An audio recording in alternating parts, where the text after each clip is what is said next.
बिस्मिल्लाहिर्रहमानिर्रहीम। अस्सलाम वालेकुम नाज़रीन, दुनिया न्यूज़ पर आप देख रहे हैं प्रोग्राम नुक्ता नज़र। मैं हूं आपका मेज़बान मोहम्मद अजमल जामी। स्टूडियोज़ में तशरीफ़ रखते हैं जनाब मुजीबुर रहमान शामी साहब। आज का रन डाउन तो बहुत हैवी था, थोड़ी ताख़ीर से प्रोग्राम शुरू हुआ क्योंकि मरीम नवाज साहबा जलसे से खिताब कर रही थी, वो बराह रास्त आप देख रहे थे। ख्वाजा आसिफ साहब वज़ीर दिफ़ा, उनका इंटरव्यू BBC के साथ आया सामने। बड़े अहम ऐलानात मुमकिनात का उन्होंने जिक्र किया, तफसील से अपनी जो पॉलिसी है उसका इजहार किया। फिर आसिफ अली जरदारी साहब मंजर आम पर आए। बहुत अरसे के बाद उन्होंने एक तवील प्रेस कॉन्फ्रेंस की, तमाम तरह अहम मौज़ूआत पर इज़हार ख्याल किया। ख्वाजा साहब इलेक्शन के मुमकिनात की बात कर रहे थे। जरदारी साहब ने कहा कि उनकी रात नवाज शरीफ साहब से बात हो चुकी, रिफॉर्म्स के बगैर इलेक्शंस नहीं होंगे। उसके अलावा PTI के मुनहरफ अरकान कौमी असम्बली जो हैं 20 इनकी तादाद बनती है, ये बच गए हैं बज़ाहिर इलेक्शन कमीशन ऑफ पाकिस्तान से, क्योंकि रेफरेंस मुस्तरद कर दिया इलेक्शन कमीशन ऑफ पाकिस्तान ने। और PTI ने चीफ इलेक्शन कमिश्नर को नून लीग की B टीम करार दिया, उनके खिलाफ रेफरेंस फाइल करने का ऐलान किया और सुप्रीम कोर्ट से रुजू करने का ऐलान किया है।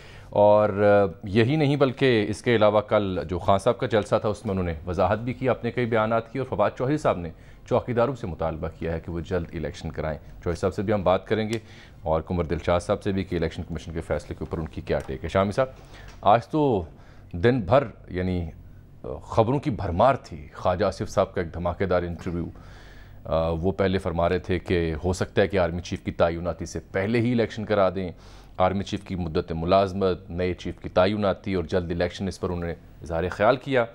BBC से की नुमाइंदा जो थी जी उनसे गुफ्तगू कर रहे थे, लंदन गए हैं और इस्लामाबाद में गुफ्तगू करके रवाना हुए थे। और लंदन से भी खबरें हैं जी, वहाँ भी मुशावरती इजलास वो लंदन पहुँचे हैं तो इंटरव्यू जो था नशर हुआ और धमाका हो गया। खान ये जो ख्वाजा साहब हैं, जो कुछ भी उन्होंने कहा है उनकी ज़ाती राय हो सकती है। मेरा ख्याल अब वो काफ़ी बुज़ुर्ग हो गए हैं, उनको ज़रा उन मौज़ूआत पर गुफ्तगू एहतियात से करनी चाहिए जो उनके दायरा इख्तियार में नहीं है। नहीं, गैर एहतियात का दामन कहाँ हाथ से छूटा उनके? आर्मी चीफ़ की तकर्री और फिर यह कि उसका ताल्लुक़ जोड़ना तहरीक अदम एतमाद से, और फिर राहिल शरीफ साहब के बारे में उनकी गुफ्तगू कि वो एक्सटेंशन नहीं चाहते थे, और फिर जनरल फैज़ हमीद के बारे में कि उनका नाम भी कंसिडर किया जा सकता है। ये सारी ऐसी बातें हैं, सुना दूं बयान, क्यास आराइयाँ हैं। जब जैसे वो परवेज़ मुशर्रफ साहब कहा करते थे ना कि हम जब पुल के करीब पहुँचेंगे तो उसे पार कर लेंगे, तो ये मौज़ूआत ऐसे नहीं हैं कि उन पे इस तरह के तबसरे किए जाएं और कन्फ्यूजन जो है उसको दूर करते करते उसमें मज़ीद इजाफा कर दिया जाए। तो आर्मी के जो मामलात हैं, आर्मी चीफ़ की तकर्री कैसे होनी चाहिए, कौन मुकर्रर करेगा, किस तरह होगा, तो जो वज़ीर आज़म उस वक्त होगा वो मुकर्रर कर देगा। ये वज़ीर आज़म का इख्तियार है। मुझे तो उनके इस बयान में एक और नुक्ता बड़ा काबिल गौर नज़र आया। वो ये कहते हैं कि वज़ीर आज़म की सवाबदीद है कि फ़ौज के भेजे नामों में से किसी एक को मुंतखब करे। तो अगर इसी पैमाने को, जो कि बनता भी यही है, समझा जाए तो फिर उनका अपनी ही जो इख्तरा या तशरीहात हैं वो मुझे मुनासिब नहीं लग रही, क्योंकि फिर यही तो खान साहब की मर्ज़ी होनी चाहिए थी बहैसियत वज़ीर आज़म कि वो उनके अहद में जो भी तयनाती आती वो कर सकते। वो सवाबदीद नहीं है, कोई इतराज़ तो नहीं हो सकता। बिल्कुल, लेकिन उन्होंने कुछ ऐसी पेश की। वज़ीर आज़म इमरान खान हो या शहबाज शरीफ हो या नवाज शरीफ हो, उनको तैनाती करनी है। मैं तो अब समझता हूँ कि अब वक्त आ गया है कि अब ये भी मामला ऐसे ही तय कर दिया जाए जैसे कि सुप्रीम कोर्ट के चीफ जस्टिस। ख्वाजा साहब के इंटरव्यू में ये नुक्ता भी था। हाँ, वो ये कहते हैं कि ये 100% मेरिट पर होना चाहिए, इंस्टीट्यूशनलाइज हो जाना चाहिए मामले। मतलब ये कि जो जैसे चीफ जस्टिस को इल्म है कि 2028 में कौन होगा, सीनियर तरीन जनरल है वो कमांडर इन चीफ हो जाएं, और अगर नहीं उनको बनाना तो उसकी वजह बयान की जाए कि इनको क्यों नहीं बनाया जा रहा। इंडिया में ये बात अरसा दराज से तय हो गई, और ये सबसे अच्छी बात है। जो लोग भी लेफ्टिनेंट जनरल बनते हैं वो एक लंबी उससे स्ट्रगल से गुजरते हैं, एक कैरियर होता है। उसमें तो आप जो इंतखाब करते हैं ना, वो तो खूब से खूब तर का इंतखाब होता है ना। ये तो नहीं कि तमाम लोग जो लेफ्टिनेंट जनरल होते हैं कॉम्पिटेंट लोग होते हैं, बड़े अरसे की, और उनमें से कोई भी कमान संभाल सकता है, सर्विस होती है उनकी, बड़ी प्रोफेशनल। अब ये सुप्रीम कोर्ट के चीफ जस्टिस के हवाले से और हाई कोर्ट्स के चीफ जस्टिस के हवाले से तो सीनियरिटी का प्रिंसिपल तय हो चुका है। अगर आर्मी के हवाले से भी ये तय कर दिया जाए तो एक ये सुख का सांस लेंगे हम सब ये तो किसी एक सरकार को ये प्रेसिडेंट सेट करना पड़ेगा ताकि आने वाली जो सरकारें हैं फिर उनके लिए भी एक बस फॉर्मूला हो, कायदा बना दिया जाए, कायदा बना दिया जाए, बस रूल्स में ये बात लिख दी। तो उनके इंटरव्यू की हद तक तो ये तासुर था कि जैसे चूँकि जो सूरत हाल है मुल्क की मजमूई तौर पर मुआशी, इक़्तिसादी और जो सियासी अदम इस्तेहकाम है उसको देखते हुए उनके इंटरव्यू को जब देखा गया तो यूँ लगा जैसे वो ये कह रहे हैं कि जी हो सकता है कि आर्मी चीफ की तैनाती जो नवंबर में होनी है उससे पहले ही हम इलेक्शन करा दें, और ये भी हो सकता है कि नवंबर से पहले निगरान हुकूमत चली जाए और नई हुकूमत आ जाए, क्योंकि खान साहब का तो ये मुतालबा है जल्द इंतखाब कराया जाए। तो उसके बाद ख्वाजा साहब का जब इंटरव्यू आया सूरत हाल को साथ मिक्स किया तो यही तासुर उभरा कि गालिबन नून लीग इन खतूत पर सोच रही है। ये तो फिर बाद में जरदारी साहब आए, उन्होंने तायद नहीं की, लंदन से भी तायद नहीं हुई। ख्वाजा साहब के अपने ख्यालात हैं और अपने ख्यालात जो हैं उनके अजहार में ज़रा एहतियात बरतनी चाहिए। आप देखिए ज़रा, मेरा मशवरा यही होगा। ठीक, अब देखिए ज़रा जरदारी साहब फिर क्या फरमाते हैं इस मामले पर, क्योंकि उन्होंने तो आके फिर पूरी सियासी जो मंजरनामा उसका रुख ही बदल दिया।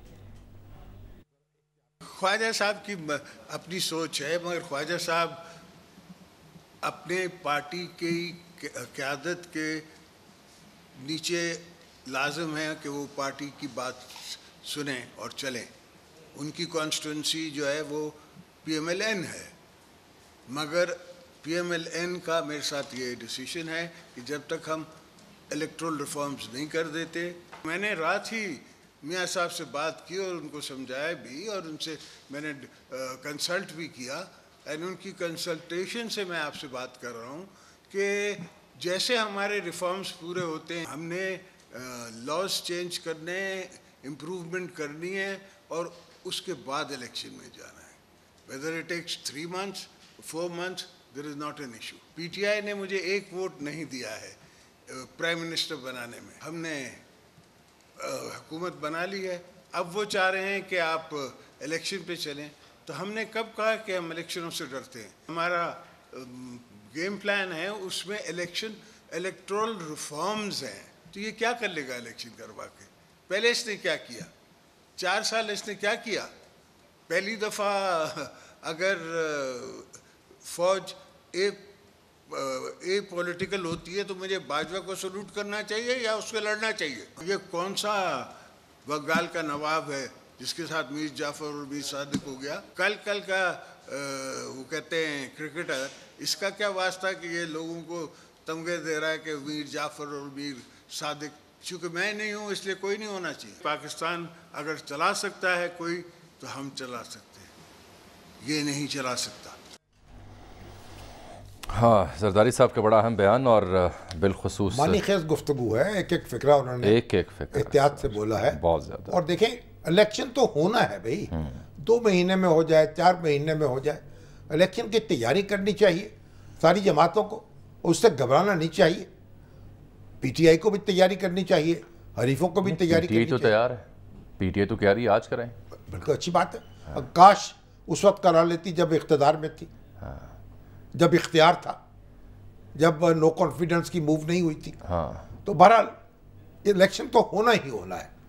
अब इस मामले में जरदारी साहब ने जो अपनी प्रेस कॉन्फ्रेंस के उनका आखिरी जुमले थे उस पर एक सहाफ़ी ने उनसे सवाल किया था, एक सर्विंग कमांडर के हवाले से नाम लेकर, हम एहतराम करते हैं, हमारे लिए काबिल फ़ख्र और काबिल एहतराम है। तो उन्होंने उनका नाम लिया तो उनके जवाब में उन्होंने कहा कि वो तो खुडे लाइन है।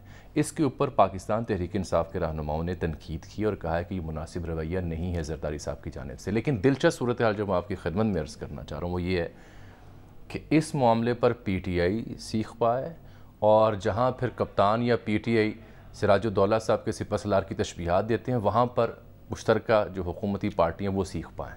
मेरा ख्याल है कि सीख पा होने से ज़्यादा एहतराम ज़रूरी है, होश के नाखुन लेने चाहिए तमाम रहनुमाओं को और किसी भी आर्मी जनरल के बारे में, आर्मी ऑफिसर के बारे में इस तरह की बात नहीं करनी चाहिए। फवाद चौधरी साहब एक आदमी कोर कमांडर है तो खुडे लाइन कैसे हो गया? बिल्कुल, वो तो बड़े फख्र की बात है इस मुकाम पर ये मतलब ये हमारा मौजू नहीं है। सही है। तो और अहले सियासत जो है वो सियासत को दाखिल न करे फौज में। ठीक, फवाद चौधरी साहब बहुत शुक्रिया सर आपके कीमती वक्त का। एक तो इलेक्शन कमीशन के फैसले पर भी आपसे बात करनी है, ख्वाजा साहब के इंटरव्यू, जरदारी साहब की प्रेस कॉन्फ्रेंस और आपका जो मुतालबा है जल्द इंतखाब का, इस मामले पर आपकी राय दरकार है। लेकिन उससे पहले कि मैं आपसे बात करूँ, आपका ही एक बयान है, कल आपके यहाँ जलसा था तो वो मैं आपको और नाज़रीन को बयान सुनाना चाह रहा हूँ, फिर आपसे थोड़ी सी तशरीह चाहिए उसकी ज़रा आसान लफ्ज़ों में। देखिए चौधरी साहब कल क्या फरमा रहे थे, फिर उनसे बात भी कर लेते हैं बराह रास्त। डाकुओं ने हमला कर दिया है, और जब डाकू इस घर के ऊपर हमला कर दे तो चौकीदार ये नहीं कह सकता मैं न्यूट्रल हूं। जनाबे वज़ीर आज़म चौकीदारों से जेलम मुतालबा करता है कि अपना फर्ज अदा करो, इलेक्शन कराओ, इलेक्शन कराओ। इस मुल्क के बहरान का ये वाहिद हल है। अगर इलेक्शन ना हुए तो मुल्क के लाखों लोग तो तैयार है मामला अपने हाथ में लेने को। मामले का हल पेचीदा होगा, बेहतर है। चौधरी साहब, ये कौन है चौकीदार जिनसे आप ये मुतालबा कर रहे हैं सर? मेरी दानिश नहीं समझ पाई। ये जो है ये जो समझ सकता है उसके लिए ही है, जो समझ सकता है, जो नहीं समझ सकता उसके लिए नहीं। अच्छा, मगर जो वो आप समझाएंगे नहीं हमें? नहीं, समझाना मेरा काम नहीं। अच्छा, और समझना भी काम नहीं है कि या हम समझा दें आपको? नहीं, आपसे नहीं समझते आप चौधरी साहब। लेकिन ये कहीं ऐसा मामला ना हो कि जैसे खान साहब ने एक बयान दिया सिराजुद्दौला साहब के सिपा सलार के हवाले से, फिर आप ही के जलसे में उन्होंने वजाहत की और उससे पहले वजाहत की कि उनकी इशारा तो फलां शख्स की जानिब था। हाँ, वो तो जानबूझ के, चूंकि क्राइम मिनिस्टर जो थे उन्होंने 1 घंटा पूरी तकरीर की तो इसलिए उसकी बात करनी पड़ी, वरना जरूरत नहीं थी। अच्छा, अगर आपकी क्राइम मिनिस्टर को कह रहे, अगर आपकी तकरीर पर मरियम औरंगजेब 1 घंटा गुफ्तगू करें तो फिर आप भी वजाहत कर देंगे। मगर चौधरी साहब ये मुझे बताइए, आगे चलते हैं, कि आप कुछ नॉर्मल क्यों नहीं हो रहे? इस मुल्क का, उस मुल्क में कई हुकूमतें टूट चुकी हैं। मतलब ये इस बेनज़ीर भुट्टो की हुकूमतें ख़त्म हुई, नवाज शरीफ की हुकूमतें ख़त्म हुई, इसमें यूसुफ रज़ा गिलानी साहब घर गए, तो ये आप ऐसा क्या मुश्किल हो गई है कि आप ये बहुत गुस्से में क्यों हैं? और ये बात आपने सही कही है। उसकी वजह ये है कि पहले जब भी हुकूमतें टूटी हैं, अवामी रिएक्शन ये नहीं था।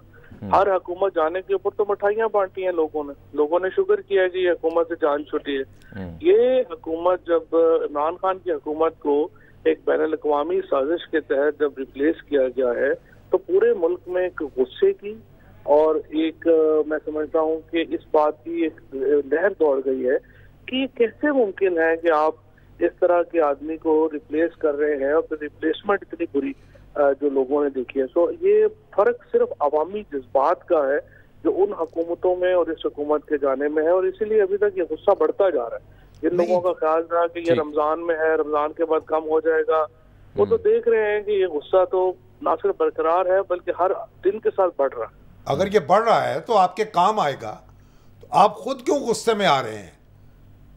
देखिए, हम तो एक्चुअली उतने गुस्से में नहीं है जितने में लोग हैं। ठीक, लोग तो हमसे आगे हैं, और अगर ये तरीके इंसाफ में इमरान खान ना होते और बहुत सारे ऐसे कोई लीडर होता जो कि अवामी गुस्से को फौरी तौर पे कैश कराना चाहता, तो पाकिस्तान में तो एक इतनी बड़ी खून खराबे की कैफियत आ जाती कि कोई आप सोच नहीं सकते। ये तो इमरान खान की वजह से कामनेस से जितनी है। तो सब इस तरह की बात तो बेनज़ीर भुट्टो जब आई थी 1986 में और उनका बड़ा इस्तकबाल हुआ था, तो उन्होंने भी इस तरह की बात की थी कि हम गवर्नर हाउस पे कब्जा कर सकते थे। तो इस तरह की बात तो की तो जा सकती है, लेकिन आपको भी मालूम है उसका नतीजा क्या होता। नहीं, देखिए जी, नतीजा ये को 1986 भी नहीं है। प्रॉब्लम पाकिस्तान में यह है कि इस वक्त हमारी सूरत हाल बड़ी गंभीर है। गंभीर इस तरह है कि हुकूमत का ना कोई इंतजामी इस वक्त कंट्रोल है, मुआशी तो आप देख ही रहे हैं, इनकी पॉलिसियाँ एग्जिस्ट ही नहीं करती। इनकी जो इस वक्त की टीम है वो उसको एक बिल्कुल अपनी टांगों पे वो खड़े नहीं है, लिहाजा वो बुनियादी फैसले भी नहीं कर पा रहे, जिससे हमारा इस वक्त मसला एक जो इकोनॉमी का मसला है और इंतजामी मसला, वो आपस में इतने मिलजुल गए हैं कि उसके नतीजे में हमारा बहरान बहुत बड़ा हो गया है माजी के किसी भी। चौधरी साहब, ये फरमाइएगा कि इस मौजूदा सूरत हाल में जहाँ मुल्क खड़ा है, आप जल्द इंतखाबात का मुतालबा कर रहे हैं, जलसे कर रहे हैं मुसलसल और लॉन्ग मार्च की भी कॉल दे रहे हैं, इस सूरत हाल में आपसे आप या आपकी क़यादत या खान साहब को सियासी तौर पर या किसी और तौर पर इंगेज किया गया हालिया चंद रोज़ में? हम इंगेज होने को तैयार नहीं है। जब तक आप इलेक्शन की तारीख अनाउंस नहीं करते उससे पहले एंगेजमेंट का कोई फायदा नहीं। कोशिश की यानी गई है? जब तक निकाह नहीं होता तब तक मंगनी नहीं होगी। सर मंगनी पहले निकाह पहले हो सर। मंगनी बाद में होगी।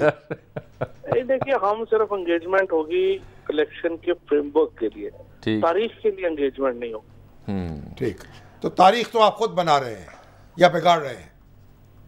तारीख तो अब आपके सामने है, बन ही रही है। मगर चौधरी ने बताएं, नून लीग के अंदर भी एक अब ये सोच है, उनके अंदर भी एक तबका अब ये सोचता है कि इस तरह से मुल्क नहीं चल सकता, और सिवाय उन चंद लोगों के जिनको वरना वजारत कभी ना मिलती, जो वज़ार वजीर बन गए हैं कुछ, वो चाहते होंगे कि मामला लंबा चले। लेकिन अब ये देखिए ना कि ख्वाजा साहब का बयान को आपने उसको खुशाइंद कहा कि जी अगर ऐसी इदराक है तो मुनासिब बात है, लेकिन जरदारी साहब ये कहते हैं, उनकी नवाज शरीफ साहब से बात हुई है, इस्लाहात जब तक वो नैब की इलेक्शंस की नहीं करते तब तक वो कहते हैं हम इलेक्शन में नहीं जाएंगे।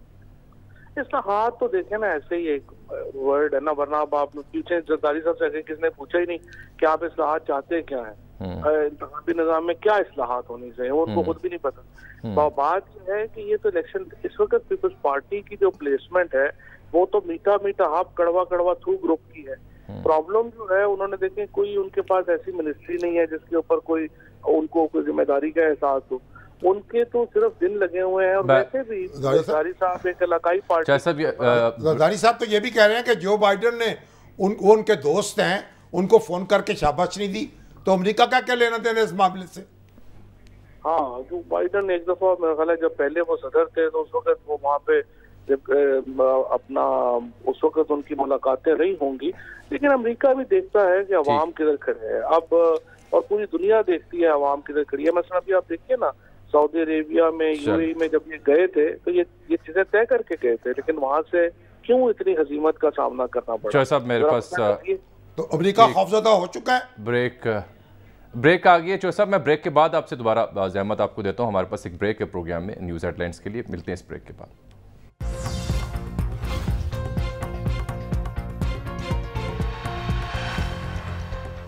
वेलकम बैक नाज़रीन। ब्रेक से पहले हमारी बात हो रही थी फवाद चौधरी साहब से, तो उनसे जुड़ा एक और मौजू रह गया, वो शाम से डिस्कस कर लेते हैं। पीटीआई के जो मुनहरिफ अरकान कौमी असम्बली थे वो बच गए, इलेक्शन कमीशन ने उनके खिलाफ रेफरेंस मुस्तरद कर दिया है, 63A का इत्तलाक नहीं होता, ये कहना है इलेक्शन कमीशन का। पीटीआई का सख्त रद्द-ए-अमल सामने है, मैं पहले भी अर्ज़ कर चुका हूँ कि फैसले को न सिर्फ चैलेंज करेंगे बल्कि अब पीटीआई चीफ इलेक्शन कमिश्नर के खिलाफ रेफरेंस भी दायर करने का फैसला कर चुकी है। पीटीआई जितना चाहे शौक पूरा कर ले।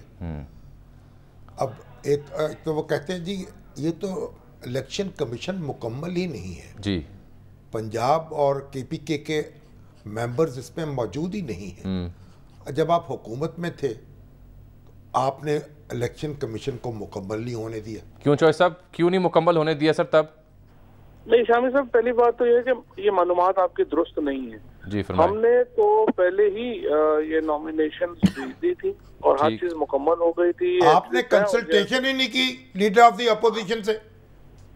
नहीं, कंसल्टेशन तो इसमें हो रही थी, इसमें तय हो गया था एक्चुअली कि जो केपी का मेंबर है वो लगाएगी, नून लगाएगी, पंजाब का मेंबर जो है वो हम लगाएंगे। अचानक फिर नून ने अपनी कमेटी चेंज की, साथ रफीक साहब को उन्होंने कमेटी में डाला और वो सारी कमिटमेंट जो है वो उनसे पीछे हट गई। और ये तकरीबन 4-4.5 महीने से ये डिस्कशंस जो हैं उसके बाद स्टॉल हो गई। जब नून ने अपनी कमेटी चेंज की उससे पहले वो मामला तकरीबन हल हो गए थे। और जहां तक इस बात का ताल्लुक है कि ये हमने इतराज नहीं उठाया था, ये इतराज नूर आलम ने उठाया था कि ये कमीशन मुकम्मल नहीं है। तो ये आपकी मालूमात अब ये बताएं, इसके अलावा सब आप ये बताएं मुझे, उस वक्त तो आपने कोई हमें एतमाद में नहीं लिया, ये सूरत हाल तो आप आज बता रहे हैं। लेकिन बहरहाल अब एक ये जो इलेक्शन कमीशन ने फैसला किया है, यानी अक्सर कानूनी माहिरीन की यही राय थी कि यही फैसला आएगा, जो अरकान है कौमी असम्बली के उन्होंने वोट नहीं दिया आपके ख़िलाफ़ या पार्टी डिसिप्लिन की खिलाफ वर्जी नहीं की, इसलिए उनको मुनहरिफ करार नहीं दिया जा सकता। यही फैसला आ गया। तो अब आप यानी आपने इतने गमो गुस्से का इजहार क्यों किया है इलेक्शन कमीशन पे जो तनकीद की है आपने?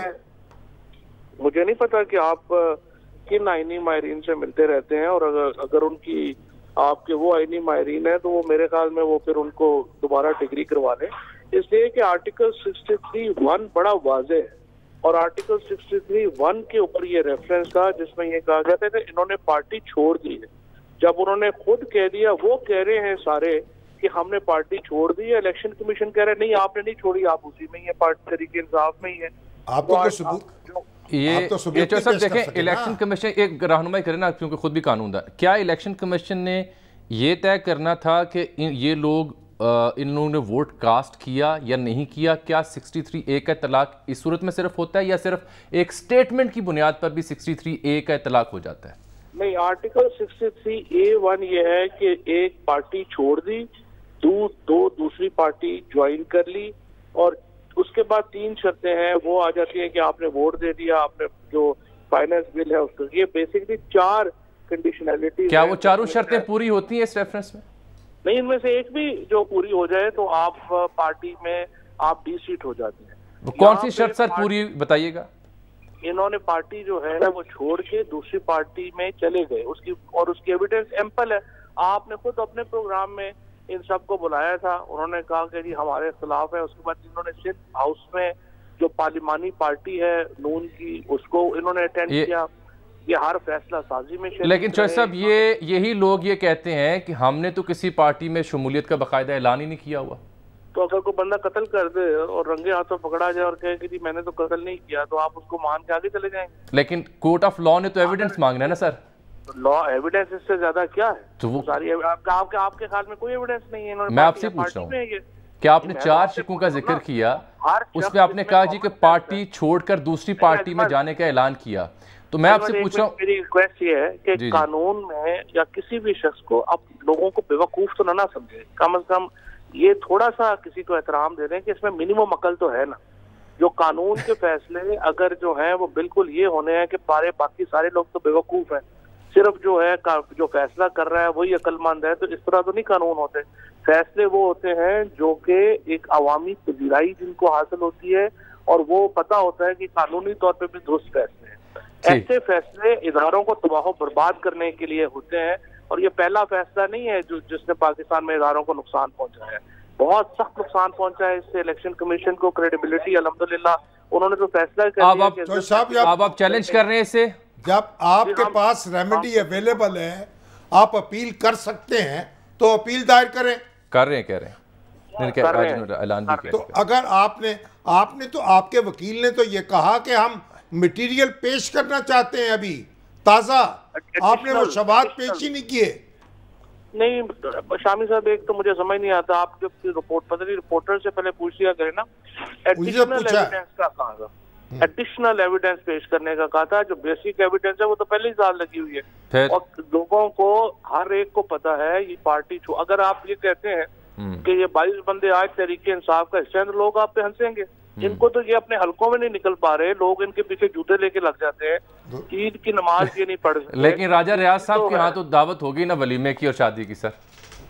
हाँ, उन्होंने कहा कि लोग कहते थे कि मैं लोटा हूँ तो मुझे नहीं देगा, तो देखे रोटे को। चले जय साहब, मेरे पास वक्त की किल्लत है, इंशाल्लाह अगले प्रोग्राम में फिर आपसे नशिस्त होगी किसी और रोज़। आपके कीमती वक्त का बहुत शुक्रिया। आपकी राय है मुकद्दम है, नाज़रीन तक पहुँचाई, हमने अपना फरीज़ा अंजाम दिया, लेकिन ज़रूरी नहीं है कि जो आपकी राय या आपकी कानूनी बसीरत हो वही हक और सच हो, और इदारों की राय या फैसला साजों की राय जो है वो गलत हो। ये भी रिमार्क्स आपके लिए थे। कुंवर दिलशाद साहब को मैंने जहमत दी थी कि उनसे जाने कि क्या वाकई इतना बड़ा ब्लंडर हो गया है। कुंवर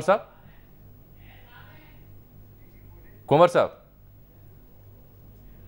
आप सुन पा रहे हैं क्या मुझे?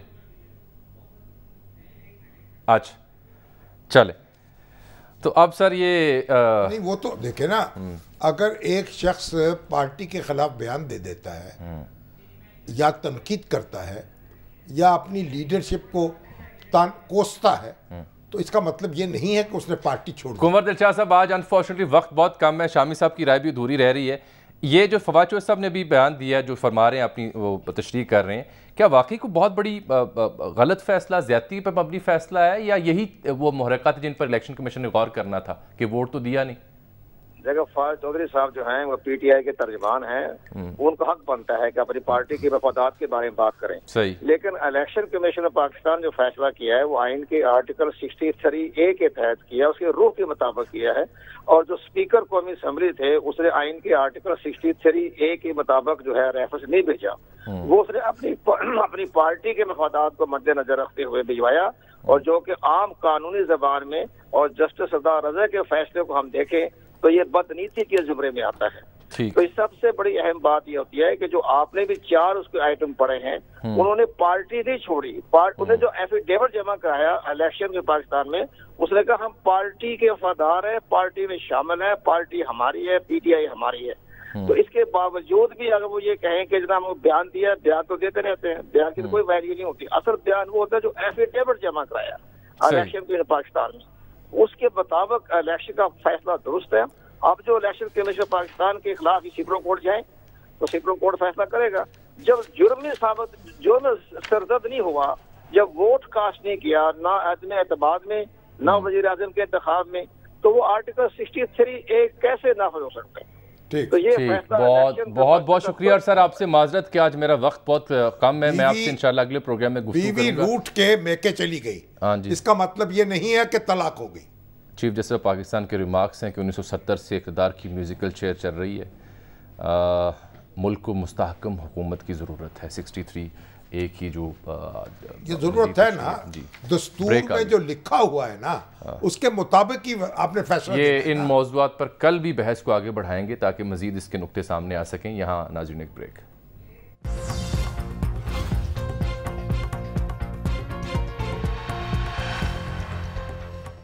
नाज़रीन, इसके साथ ही आज के प्रोग्राम का वक्त यहाँ ख़त्म हुआ। चाहते हैं आपसे मुलाकात कल, तब तक के लिए इजाज़त दीजिएगा। अल्लाह हाफ़िज़।